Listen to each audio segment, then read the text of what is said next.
মুহাম্মদুর রাসূলুল্লাহ সাল্লাল্লাহু আলাইহি ওয়াসাল্লাম হিজরত করে গেছেন মদিনায়। সরু সরু দুইটা বাচ্চা হুজুর আকরাম সাল্লাল্লাহু আলাইহি ওয়াসাল্লামের সামনে আসছে, আয়েশা সাক্ষাৎ করছে, সালাম দিছে। সালাম দিয়ে হুজুরের কাছে বসে হুজুর বাড়ি কই?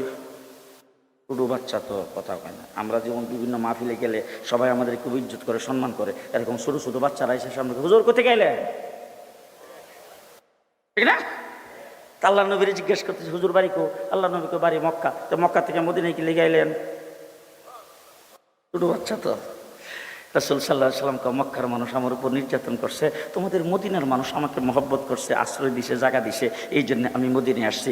হঠাৎ করে বাচ্চাগুলি জিজ্ঞেস করে হুজুর আপনাকে যে মক্কায় নির্যাতন করছিল তাদের মধ্যে সবচাইতে বেশি নির্যাতন কেডা করছে? সুবহানাল্লাহ এখন বলা লাগবে না, সকালে নাস্তার পরে কইেন। তো যখন এই কথা কইছে বলার সাথে সাথে আল্লাহর নবী কয় আবু জাহেল। কেডা? আবু জাহেল। তারা দুইজন ভাই, একজনের নাম হলো মাজ, আরেকজনের নাম মুআফিজ। আল্লাহ নবীর দরবার থেকে উঠতে যাওয়ার সময় এক ভাই আরেক ভাইরে কয় ভাই যদি কোনো দিন ইসলামের যুদ্ধ হয় আর আবু জাহেল যদি ইসলামের বিরুদ্ধে যুদ্ধ করতে আসে তাহলে আজকাল দুইজন নিয়ত করে রাখো আবু জাহেলরে আমরা দুইজন হত্যা করব। কিছুদিন পরেই যখন বদরের যুদ্ধের ঘোষণা হয়েছে, দুই ভাই দৌড়ে মার কাছে গেছে, যাইয়া দেখে মা ঘরের ভিতরে বৈশা বিলাপ করে কাঁদতেছে। তো মারে যাই জিজ্ঞেস করছেন মা তুমি এইভাবে কাঁদতেছো কেন? বলে বাবা রে তোর বাবা তো আজকে দুনিয়াতে নাই, যদি তোর বাবা দুনিয়াতে থাকতো তাহলে আল্লাহর নবী যুদ্ধের ময়দানে যাবে, আবু জাহেল যুদ্ধ করার জন্য আসতেছে, কাফিরদের সঙ্গে যুদ্ধ হবে, আমি যুদ্ধের ময়দানে তোর বাবারে পাঠাইয়া হাসরের ময়দানে আমি মুজাহিদের স্ত্রী হিসাবে উঠতে পারতাম, কিন্তু তোর বাবা তো দুনিয়াতে নাই। আর তোরা শুধু শুধু বাচ্চা, তোরা যদি নওজোয়ান হইতে তোদেরকেও তো যুদ্ধের ময়দানে পাঠাইয়া আমি হাসরের ময়দানে মুজাহিদের মা হিসাবে উঠতে পারতাম। আহা তোরাও তো নওজোয়ান না, আমি কি দিয়ে যুদ্ধের ময়দানে সাহায্য করব? এই জন্য আমার বুক ফাটা কান্না আসতেছে। দুইটা বাচ্চা মায়ের চোখের পানি মুছে দিয়ে মাকে ডাক দিয়ে বলে মা আমরা আল্লাহর নবীর দরবার থেকে যুদ্ধের ঘোষণা শুনে আসছি, আমরা দুই ভাই যুদ্ধে যাব। মা ডাক দিয়ে বলতেছেন বাবা কও কি তোমরা দুই ভাই ছোটো বাচ্চা, এই ছোটো বাচ্চা তো যুদ্ধের ময়দানে কোনো কাজ করতে পারে না, বাবা তোমরা যাই এত যুদ্ধের ময়দানে মানুষের ঠেঙ্গের সিবার মধ্যে পড়ে থাকবা, তোমরা যুদ্ধের ময়দানে যাইতে পারবা না। বাচ্চা দুইটা ওইটা মা আমরা বয়সে ছুডু, দেখতে ছুডু, কিন্তু আমার আল্লাহ কি ছুডু? অনুমতি দেওয়ার মালিক আপনি, অনুমতি দেন, যুদ্ধের ময়দানে গেলে শক্তি দেওয়ার মালিক আল্লাহ। এই কথা কইছে মা খুশি হয়ে তাদের দুইজনকে বিদায় করে দিছে। আল্লাহ নবীর দরবারে মসজিদে নবীর সামনে যখন গেছে দেখে যে কানা খোরা আতুল লোলা সুডু বাচ্চারা লাফাইতে লাফাইতে যুদ্ধের ময়দানে যাওয়ার জন্য সেখানে যে উপস্থিত হয়েছে। আল্লাহ নবীকে সব বনাশ হয়েছে রি, এরকম দালাউভাবে তো যুদ্ধের ময়দানে নেওয়া যাবে না, কথা বুঝলেন না? এটা তো যুদ্ধের ময়দান, এ তো মসজিদের ভিতরে বৈশাখ তসবি জফা না, যুদ্ধের ময়দানে যায় তো যুদ্ধ করতে হবে। রাসূল ডাক দেখো সবাই কাতার সোজা করে দাঁড়াও, একজন একজন করে মাপ দিয়া চেক করে নেওয়া হবে। যেই রাসূলের কথা কইছে এক ভাই আর এক ভাই দরাটা খেয়ে গেলাম রে, কারণ ভাবছিলাম যে সকলের মাঝখান দিয়া আমরা কোনো রকম সবাই সাথে সিফা সাফা দিয়ে চলে যাবো, এখন যদি চেক করে তাইলে আমরা ছোটো বাচ্চা আমরা রেখে নিব। তখন দুইজন যখন কাতার ধরে যখন সবাই দাঁড়াইতেছে, ছোটো ভাই বড় ভাইরে ডাক দেখো ভাই তুমি আগে খারো আমি একটু দূরে খারোই। দুইজন কাতারের দুই পাশে দাঁড়াইছে। আল্লাহ নবী চেক করতে করতে একটু সামনের দিকে যায় দেখে 10 বছরের একটা বাচ্চা।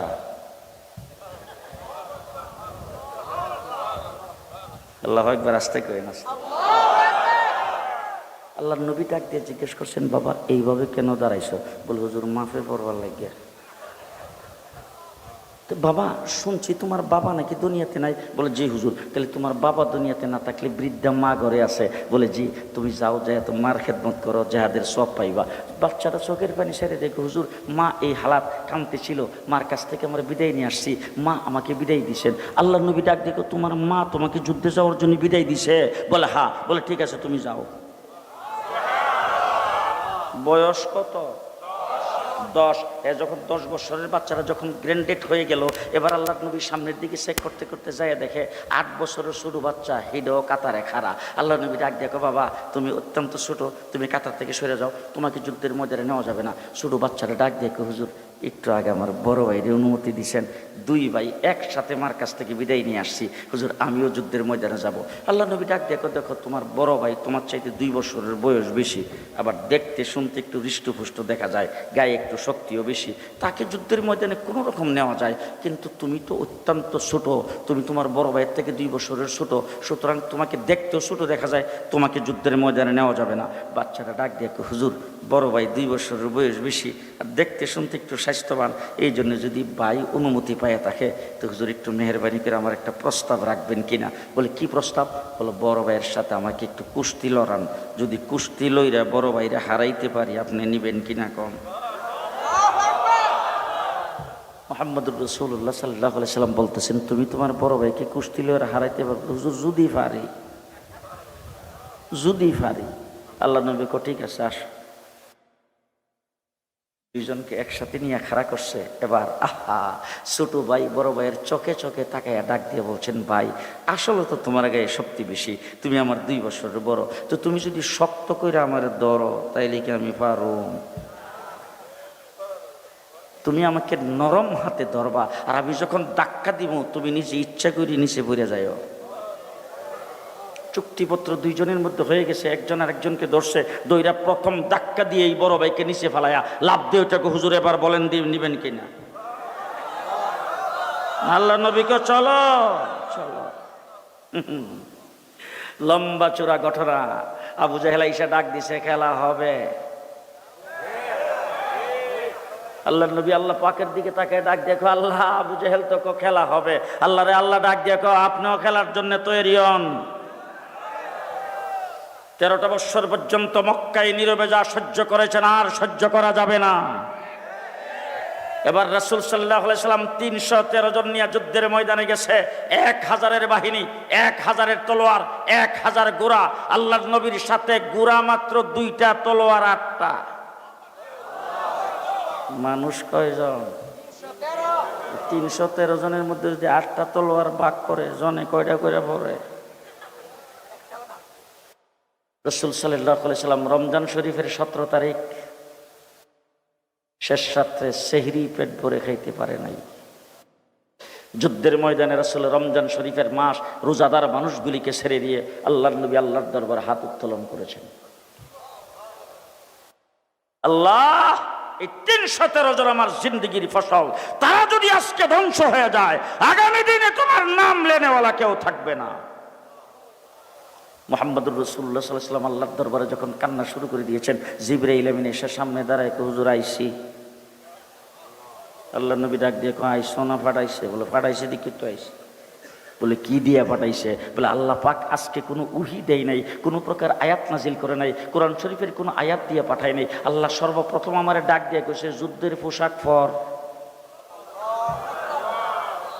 আহা, জিবরাইল আমিন আল্লাহকে ডাক দিয়ে বলেছেন, আল্লাহ যুদ্ধের পোশাক পরা মানুষের কাজ, ফেরেশতাদের কাম না। ফেরেশতাদেরকে তুমি যুদ্ধ করার জন্য বানাও নাই, মানুষকে যুদ্ধ করার জন্য বানাইছো। আল্লাহ ডাক দিয়ে বলেন, তোর কাম না যুদ্ধ করা, কিন্তু আজকে করা লাগবে। জিবরাইল আমিন হুজুর আকরাম সাল্লাল্লাহু আলাইহি ওয়াসাল্লামকে ডাক দিয়ে, হুজুর 3000 সাথে লইছি আর 5000 ওই সাহেব প্রতাপের এখানে আছে। সাহেব প্রতাপ না কইলে আপনারা বুঝতেন না। 5000 ওয়াইটিং এ আছে, 3000 সাথে আছে। আল্লাহর নবী কোন নাম? মুহাম্মদুর রাসূলুল্লাহ সাল্লাল্লাহু আলাইহি সাল্লাম 313 জন যুদ্ধের ময়দানে ছাড়ছেন। প্রচন্ড বেগে যুদ্ধ চলছে। হযরত আব্দুর রহমান ইবনে আউফ নাম তো জীবনে শুনছেন না বোধহয়? জি। আচ্ছা, আমি যে কথাগুলি বলতেছি আপনাদেরকে, এটা তো ইত্তেফাক পত্রিকার বিবৃতি, জনকণ্ঠের নিউজ। আল্লাহ, বুখারী শরীফ, বুখারী শরীফ। হযরত আব্দুর রহমান ইবনে আউফ দূর থেকে দেখে একটা উঁচা জায়গার উঁচা ঘোড়ার উপরে বৈশা আবু জাহেল বড় বড় হাক ডাক দিয়া যুদ্ধ পরিচালনা করতেছে। এইখানে মনে মনে ভাবতেছে, যদি সুযোগ পাই। হযরত আব্দুর রহমান ইবনে আউফ মনে মনে কি ভাবতেছে? যদি সুযোগ পাই। তবে আবু জাহেল যেহেতু 1000-এর বাহিনীর সেনাপতি, তার কি বডিগার্ড নাই? হ্যাঁ, তা আমি একা যদি তার উপর আক্রমণ করি, বডিগার্ড আমার ছেড়ে দিব? সুতরাং আক্রমণ করার জন্য শক্তিশালী কয়েকজন মুজাহিদ পাশে নিয়ে একসাথে হয়ে আক্রমণ করতে হবে। এই জন্য উনি ডাইনে বামে তাকাইছে শক্তিশালী কাউরে দেখে কিনা, ইশারা দিয়ে ওনার সঙ্গে দলটা বাড়ি করবে। এমন সময় দেখে দৌড় দিয়া দুইটা বাচ্চা এসে ওনার সামনে দাঁড়ায়া ওনার চোখে চোখে তাকায়, চাচা আবু জেহেল সাহেব রে চিনেন? হযরতে আব্দুর রহমান ইবনে আউফ ডাক দিয়ে কব, বাবা আবু জেহেল দিয়ে তোমরা কি করবে? বলে চাচা যদি চিনেন তাইলে আমাদেরকে একটু দেখাই দিয়েন, আমরা বাড়ির থেকে দুইটা নিয়ত করে আইছি। কয়টা নিয়ত? দুইটা। এক নম্বর নিয়ত হইল আজকা আমরা দুই ভাই আবু জেহেলকে জাহান্নামে পৌঁছাবো, এক নম্বর। আর যদি এইটা আল্লাহ পাক আমাদের দ্বারা কবুল না করে, দুই নম্বর নিয়ত করে আসছি আমরা দুই ভাই আজকে জান্নাতে প্রবেশ করব। বাস, হয়তো আবু জেহেল জাহান্নামে যাবে, নাইলে আমরা দুইজন জান্নাতে। দুইটা নিয়ত করে আসছি। হযরত আব্দুর রহমান ইবনে আউফ, বুখারী শরীফে আসছে, আব্দুর রহমান ইবনে আউফ আঙ্গুলের ইশারায় দেখাইছে, ও যে দেখা যায় এইটাই আবু জেহেল। দেখাইতে দেরি হয়েছে, বাস পাখির মতো দুইটা বাচ্চা আবু জেহেলের উপরে ঝাঁপায়ে পড়তে দেরি হয়নি।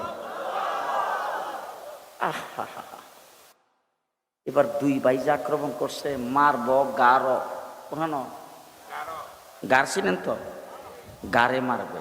এখন ওই শুরু তো বাচ্চার আবু জেহেল উষা গোড়ার উপরে বসা, আবু জেহেল মানুষটাও কিছু উষা ছিল, তো এখন ওই তলোয়ার দিয়া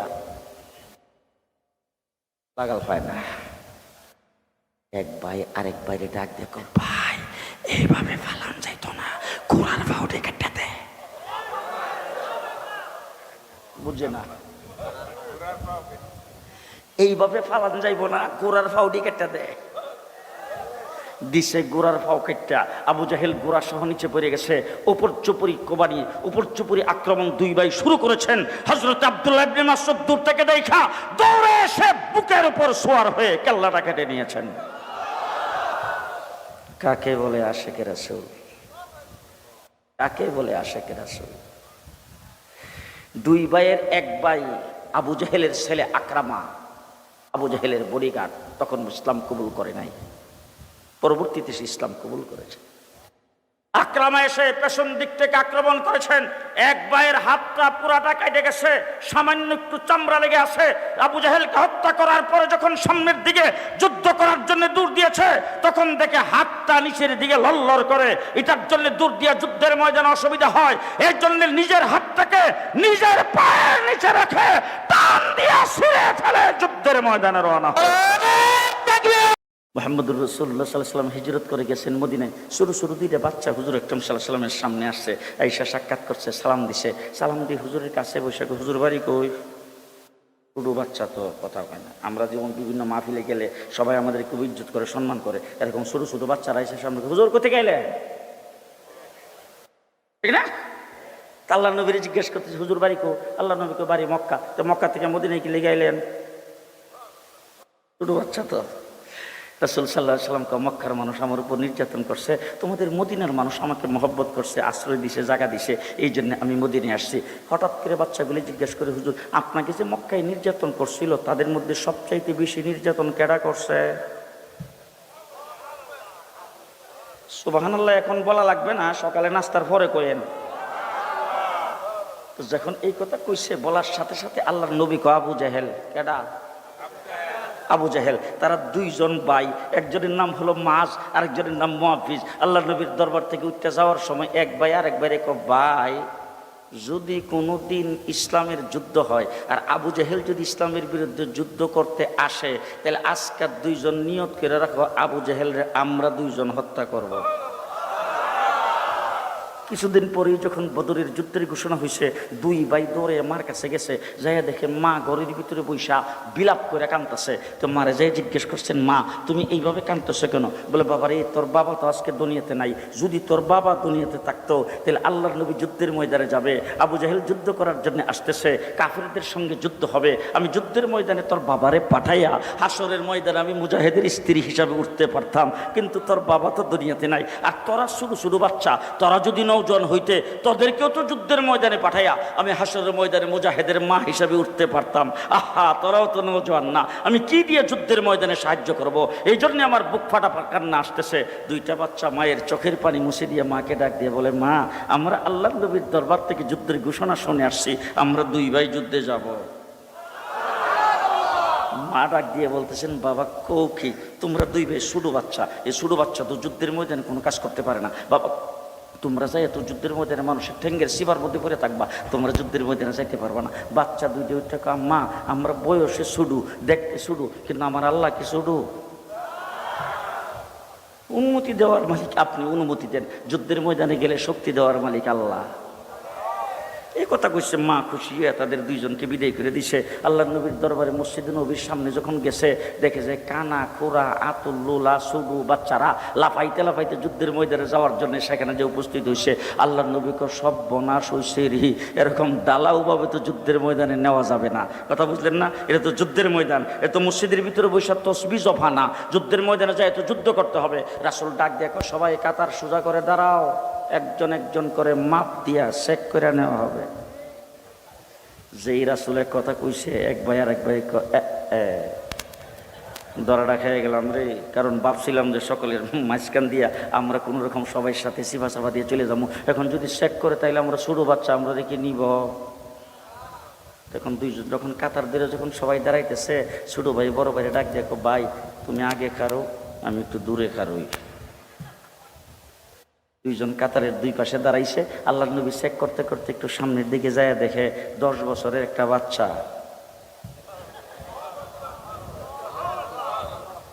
আল্লাহ একবার আসতে করেন। আল্লাহ নবী ডাক দিয়ে জিজ্ঞেস করছেন, বাবা এইভাবে কেন দাঁড়াইছো? বলে, হুজুর মাফে পড়বার লাগিয়া।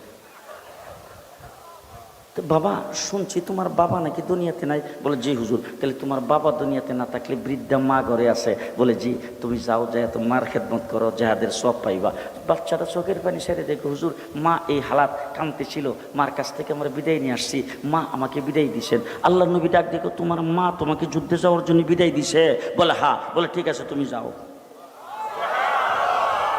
বয়স কত? 10। যখন 10 বছরের বাচ্চারা যখন গ্র্যান্ডেড হয়ে গেল, এবার আল্লাহ নবীর সামনের দিকে চেক করতে করতে যায়, দেখে 8 বছরের ছোট বাচ্চা হিডো কাতারে খাড়া। আল্লাহ নবী ডাক দেখো, বাবা তুমি অত্যন্ত ছোট, তুমি কাতার থেকে সরে যাও, তোমাকে যুদ্ধের ময়দানে নেওয়া যাবে না। ছোট বাচ্চারা ডাক দেখো, হুজুর একটু আগে আমার বড় ভাইয়ের অনুমতি দিয়েছেন, দুই ভাই একসাথে মার কাছ থেকে বিদায় নিয়ে আসছি, হুজুর আমিও যুদ্ধের ময়দানে যাব। আল্লাহ নবী ডাক দেখো, দেখো তোমার বড় ভাই তোমার চাইতে 2 বছরের বয়স বেশি, আবার দেখতে শুনতে একটু হৃষ্টপুষ্ট দেখা যায়, গায়ে একটু শক্তিও বেশি, তাকে যুদ্ধের ময়দানে কোনো রকম নেওয়া যায়। কিন্তু তুমি তো অত্যন্ত ছোট, তুমি তোমার বড় ভাইয়ের থেকে 2 বছরের ছোট, সুতরাং তোমাকে দেখতেও ছোট দেখা যায়, তোমাকে যুদ্ধের ময়দানে নেওয়া যাবে না। বাচ্চারা ডাক দেখো, হুজুর বড় ভাই 2 বছরের বয়স বেশি আর দেখতে শুনতে একটু স্বাস্থ্যবান, এই জন্য যদি ভাই অনুমতি পায় থাকে তো হুজুর একটু মেহরবানি করে আমার একটা প্রস্তাব রাখবেন কিনা? বলে, কি প্রস্তাব? বলো, বড় ভাইয়ের সাথে আমাকে একটু কুস্তি লড়ান, যদি কুস্তি লইরা বড় ভাইরা হারাইতে পারি আপনি নিবেন কিনা কম? মুহাম্মদুর রাসূলুল্লাহ সাল্লাল্লাহু আলাইহি সাল্লাম বলতেছেন, তুমি তোমার বড় ভাইকে কুস্তি লইরা হারাইতে পারবে? হুজুর যদি পারি, যদি পারি। আল্লাহ নবী কো, ঠিক আছে আস। দুইজনকে একসাথে নিয়ে খাড়া করছে। এবার আহা, ছোট ভাই বড় ভাইয়ের চোখে চোখে তাকাইয়া ডাক দিয়ে বলছেন, ভাই আসলে তো তোমার গায়ে শক্তি বেশি, তুমি আমার 2 বছরের বড়, তো তুমি যদি শক্ত করে আমার ধরো তাইলে কি আমি পারো? তুমি আমাকে নরম হাতে ধরবা, আর আমি যখন ধাক্কা দিব তুমি নিজে ইচ্ছা করে নিচে পড়ে যাও। চুক্তিপত্র দুইজনের মধ্যে হয়ে গেছে, একজন আর একজনকে ধরছে, দইরা প্রথম ধাক্কা দিয়ে এই বড় ভাইকে নিচে ফেলায়া লাভ দিয়ে ওটাকে, হুজুর এবার বলেন নিবেন কিনা? আল্লাহ নবীকে চলো চলো। লম্বা চূড়া ঘটনা। আবু জাহেল আইসা ডাক দিছে, খেলা হবে। আল্লাহ নবী আল্লাহ পাকের দিকে তাকায় ডাক দেখো, আল্লাহ আবু জাহেল তো খেলা হবে। আল্লাহ রে আল্লাহ ডাক দেখো, আপনিও খেলার জন্য তৈরি হন। 13টা বছর পর্যন্ত মক্কায় নীরবে যা সহ্য করেছেন আর সহ্য করা যাবে না। এবার রাসূল সাল্লাল্লাহু আলাইহি সাল্লাম 313 জন নিয়ে যুদ্ধের ময়দানে গেছে। 1000-এর বাহিনী, 1000-এর তলোয়ার, 1000 ঘোড়া। আল্লাহর নবীর সাথে ঘোড়া মাত্র 2টা, তলোয়ার 8টা। মানুষ কয়জন? 313 জনের মধ্যে যদি 8টা তলোয়ার ভাগ করে, জনে কয়টা করে পড়ে? রাসূল সাল্লাল্লাহু আলাইহি সাল্লাম রমজান শরীফের 17 তারিখ শেষ রাত্রে সেহরি পেট ভরে খাইতে পারে নাই। যুদ্ধের ময়দানে রাসূল রমজান শরীফের মাস রোজাদার মানুষগুলিকে ছেড়ে দিয়ে আল্লাহর নবী আল্লাহর দরবারে হাত উত্তোলন করেছেন। আল্লাহ, এই 313 জন আমার জিন্দেগির ফসল, তারা যদি আজকে ধ্বংস হয়ে যায়, আগামী দিনে তোমার নাম লেনেওয়ালা কেউ থাকবে না। মুহাম্মদুর রাসূলুল্লাহ সাল্লাল্লাহু আলাইহি ওয়াসাল্লাম আল্লাহর দরবারে যখন কান্না শুরু করে দিয়েছেন, জিবরাইল আমিন এসে সামনে দাঁড়ায়, হুজুর আইছি। আল্লাহ নবী ডাক দিয়ে কয়, আইসো না পাঠাইছে? বলে পাঠাইছে, দেখি তো আইসি। বলে কি দিয়া পাঠাইছে? বলে আল্লাহ পাক আজকে কোনো উহি দেয় নাই, কোনো প্রকার আয়াত নাজিল করে নাই, কোরআন শরীফের কোনো আয়াত দিয়ে পাঠায় নাই। আল্লাহ সর্বপ্রথম আমারে ডাক দিয়ে কইছে, যুদ্ধের পোশাক পর। আহা, জিবরাইল আমিন আল্লাহকে ডাক দিয়ে বলেছেন, আল্লাহ, যুদ্ধের পোশাক পরা মানুষের কাজ, ফেরেশতাদের কাম না। ফেরেশতাদেরকে তুমি যুদ্ধ করার জন্য বানাও নাই, মানুষকে যুদ্ধ করার জন্য বানাইছ। আল্লাহ ডাক দিয়ে বলেন, তোর কাম না যুদ্ধ করা, কিন্তু আজকে করা লাগবে। জিবরাইল আমিন হুজুর আকরাম সাল্লাল্লাহু আলাইহি ওয়াসাল্লামকে ডাক দিয়ে, হুজুর 3000 সাথে লইছি, আর 5000 ওই সাহেব প্রতাপের এখানে আছে। সাহেব প্রতাপ না কইলে আপনারা বুঝতেন না। 5000 ওয়াইটিং এ আছে, 3000 সাথে আছে। আল্লাহর নবী কোন নাম? মুহাম্মদুর রাসূলুল্লাহ সাল্লাল্লাহু আলাইহি সাল্লাম 313 জন যুদ্ধের ময়দানে ছাড়ছেন। প্রচন্ড বেগে যুদ্ধ চলছে। হযরত আব্দুর রহমান ইবনে আউফ নাম তো জীবনে শুনছেন না বোধহয়? জি। আচ্ছা, আমি যে কথাগুলি বলতেছি আপনাদেরকে, এটা তো ইত্তেফাক পত্রিকার বিবৃতি, জনকণ্ঠের নিউজ। আল্লাহ, বুখারী শরীফ, বুখারী শরীফ। হযরত আব্দুর রহমান ইবনে আউফ দূর থেকে দেখে একটা উঁচা জায়গার উঁচা ঘোড়ার উপরে বৈশা আবু জেহেল বড় বড় হাক ডাক দিয়া যুদ্ধ পরিচালনা করতেছে। এইখানে মনে মনে ভাবতেছে, যদি সুযোগ পাই। হযরত আব্দুর রহমান ইবনে আউফ মনে মনে কি ভাবতেছে? যদি সুযোগ পাই। তবে আবু জেহেল যেহেতু 1000-এর বাহিনীর সেনাপতি, তার কি বডিগার্ড নাই? হ্যাঁ, তা আমি একা যদি তার উপর আক্রমণ করি, বডিগার্ড আমার ছেড়ে দিব? সুতরাং আক্রমণ করার জন্য শক্তিশালী কয়েকজন মুজাহিদ পাশে নিয়ে একসাথে হয়ে আক্রমণ করতে হবে। এই জন্য উনি ডাইনে বামে তাকাইছে, শক্তিশালী কাউরে দেখে কিনা, ইশারা দিয়ে ওনার সঙ্গে দলটা বাড়ি করবে। এমন সময় দেখে দৌড় দিয়া 2টা বাচ্চা এসে ওনার সামনে দাঁড়ায়া ওনার চোখে চোখে তাকায়, চাচা, আবু জেহেল সাহেব রে চিনেন? হযরত আব্দুর রহমান ইবনে আউফ ডাক দিয়ে কব, বাবা, আবু জেহেল দিয়ে তোমরা কি করবে? বলে, চাচা, যদি চিনেন তাইলে আমাদেরকে একটু দেখাই দিয়েন, আমরা বাড়ির থেকে 2টা নিয়ত করে আইছি। কয়টা নিয়ত? 2টা। 1 নম্বর নিয়ত হইল, আজকে আমরা 2 ভাই আবু জেহেলকে জাহান্নামে পৌঁছাবো। 1 নম্বর। আর যদি এইটা আল্লাহ পাক আমাদের দ্বারা কবুল না করে, 2 নম্বর নিয়ত করে আসছি, আমরা 2 ভাই আজকে জান্নাতে প্রবেশ করব। বাস, হয়তো আবু জেহেল জাহান্নামে যাবে, নাইলে আমরা 2 জন জান্নাতে। 2টা নিয়ত করে আসছি। হযরত আব্দুর রহমান ইবনে আউফ, বুখারী শরীফে আসছে, আব্দুর রহমান ইবনে আউফ আঙ্গুলের ইশারায় দেখাইছে, যে দেখা যায় এইটাই আবু জেহেল। দেখাইতে দেরি হয়েছে, বাস পাখির মতো 2টা বাচ্চা আবু জেহেলের উপরে ঝাঁপাইয়ে পড়তে দেরি হয়নি। এবার 2 ভাই যে আক্রমণ করছে, মারব গার, ওখানে গার ছিলেন তো, গারে মারবে। এখন ওই শুরু তো বাচ্চা, আবু জেহেল উষা ঘোড়ার উপরে বসা, আবু জেহেল মানুষটাও কিছু উষা ছিল, তো এখন ওই তলোয়ার দিয়া লাগাল পায় না। এক ভাই আরেক বাইরে ডাক দেখো, ভাই, এইভাবে ফালান যাইতো না, ঘোড়ার ফাউডে কেটে দে। বুঝে না, এইভাবে ফালান যাইব না, ঘোড়ার ফাউডি কেটে দে। দিছে গোড়ার ফাও কেটটা, আবু জাহেল গোড়া সহ নিচে পড়ে গেছে। উপর চুপুরি কোবানি, উপর চুপুরি আক্রমণ দুই ভাই শুরু করেছেন। হযরত আব্দুল্লাহ ইবনে মাসউদ দূর থেকে দেখা দৌড়ে এসে বুকের উপর সোয়ার হয়ে কেল্লাটা কেটে নিয়েছেন। কাকে বলে আশিকে রাসূল? কাকে বলে আশিকে রাসূল? দুই ভাইয়ের এক ভাই আবু জাহেলের ছেলে আকরামা, আবু জাহেলের বডিগার্ড, তখন ইসলাম কবুল করে নাই, পরবর্তীতে সে ইসলাম কবুল করেছে। আকরামা এসে পেছন দিক থেকে আক্রমণ করেছেন। এক ভাইয়ের হাতটা পুরাটা কেটে গেছে, সামান্য একটু চামড়া লেগে আছে। আবু জাহেলকে হত্যা করার পরে যখন সামনের দিকে যুদ্ধ করার জন্য দূর দিয়েছে, তখন দেখে হাতটা নিচের দিকে লড়লড় করে। এটার জন্য দূর দিয়ে যুদ্ধের ময়দানে অসুবিধা হয়, এর জন্য নিজের হাতটাকে নিজের পায়ের নিচে রেখে টান দিয়ে ছিঁড়ে ফেলে যুদ্ধের ময়দানে রওনা হয়।